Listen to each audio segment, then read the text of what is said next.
Marriage ഒരു ചിത്രമാണ്. ഇപ്പം തമിഴിൽ ഇറങ്ങിയാണ്, 2025 ചിത്രമാണ്. നായകൻ വിക്രം പ്രഭുവാണ്. പിന്നെ നായികയായിട്ട് മലയാളത്തിലൊരു പുതുമുഖ നായികയുണ്ട്.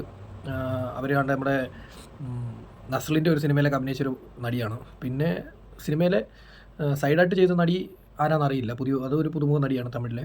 പിന്നെ അരുൾ ദോസ് എന്ന് പറയുന്ന നമ്മുടെ വിക്രം സിനിമ അതിലൊക്കെ അഭിനയിച്ചിട്ടുള്ളൊരു തമിഴിലൊരു മെയിനായിട്ടുള്ളൊരു സഹനടനാണ് നിലവിലെ അരുൾ ദോസ് എന്ന് പറഞ്ഞ് പുള്ളിയുണ്ട്.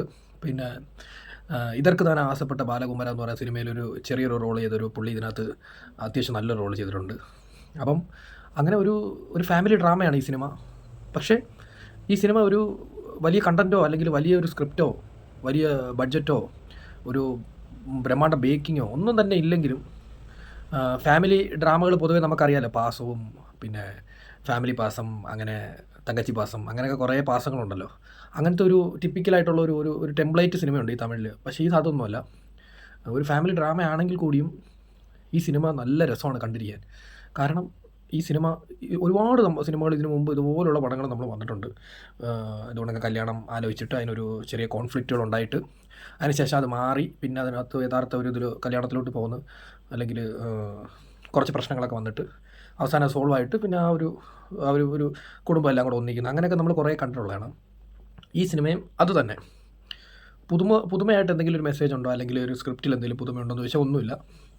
പിന്നെ സ്ക്രിപ്റ്റ് നമുക്ക് ബോറായിട്ട് അങ്ങനെ ഉണ്ടോ എന്ന് ചോദിച്ചാൽ അതുമില്ല. പക്ഷേ നമ്മൾ കണ്ടു മറന്ന ഇതിനു മുമ്പ് കണ്ടിട്ടുള്ള സ്ക്രിപ്റ്റിനെ ഒന്നും കൂടെ ഒന്ന് മിനുക്കൊക്കെ ചെയ്ത് പുതിയ കുറച്ച് നടിമാരെയൊക്കെ വെച്ച് അഭിനയിപ്പിച്ചിട്ട് നമ്മൾ എത്രത്തോളം ബോറടിപ്പിക്കാതെ നല്ല സന്തോഷത്തോടെ അല്ലെങ്കിൽ ഒരു എൻജോയ്മെൻറ്റോടെ ഇരുന്ന് ഒരു സിനിമ കാണാൻ പറ്റിയോ എന്ന് ചോദിച്ചു കഴിഞ്ഞാൽ ഈ സിനിമ 100% വിജയിച്ചു.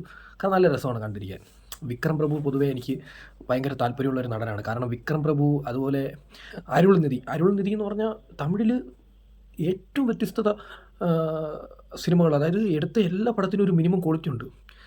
ഈവൻ ഈ ജയം രവി പോലും ഇഷ്ടംപോലെ ഫ്ലോപ്പ് സിനിമകൾ അല്ലെങ്കിൽ ഒരു കാശിനും കൊള്ളാത്ത സിനിമകൾ കുറേ ഉണ്ട് ജയം രവിയുടെ. പക്ഷേ ഈ അരുൾ നിധി എന്ന് പറയുന്ന ഒരു നടൻ്റെ തമിഴിലെ ഫിലിമോഗ്രാഫി എടുത്ത് നോക്കിക്കഴിഞ്ഞാൽ അദ്ദേഹം ഇന്ന് വരെ ചെയ്തിട്ടുള്ള ഒരു സിനിമയ്ക്ക് ഒരു മിനിമം ക്വാളിറ്റി ഉണ്ട്.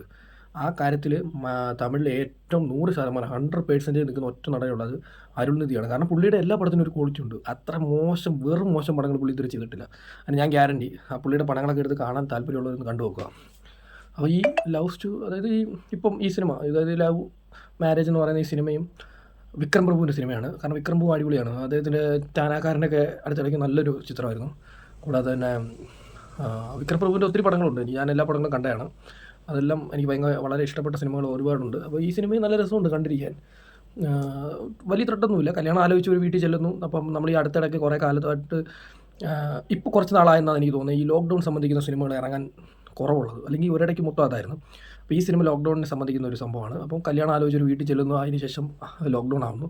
പിന്നെ അവിടുന്ന് തിരിച്ചു വരാതെ ആ വീട്ടിൽ തന്നെ താമസിക്കുകയാണ്. അതായത് കല്യാണം ആലോചിച്ചെന്ന വീട്ടിൽ തന്നെ താമസിക്കേണ്ട ഒരു അവസ്ഥയാണ്. അത് ആ ലോക്ക്ഡൗൺ സമയത്ത് മനസ്സിലാവും ആൾക്കാർ, ഓരോ മനുഷ്യർ ഏതെല്ലാം രീതിയിലുള്ള അവസ്ഥകളിലൂടെ പോയിട്ടുണ്ടെന്ന് നമുക്ക് കണ്ട് മനസ്സിലാക്കിയതാണ്. അതുകൊണ്ട് നമ്മൾ ഒന്നിനും ഒരു ലോജിക്കില്ലായ്മ ഒന്നും ചിന്തിക്കേണ്ട ആവശ്യമില്ല. പക്ഷേ എങ്ങനെ വേണമെങ്കിലും നമ്മുടെ ലൈഫ് ഉണ്ടാവാം.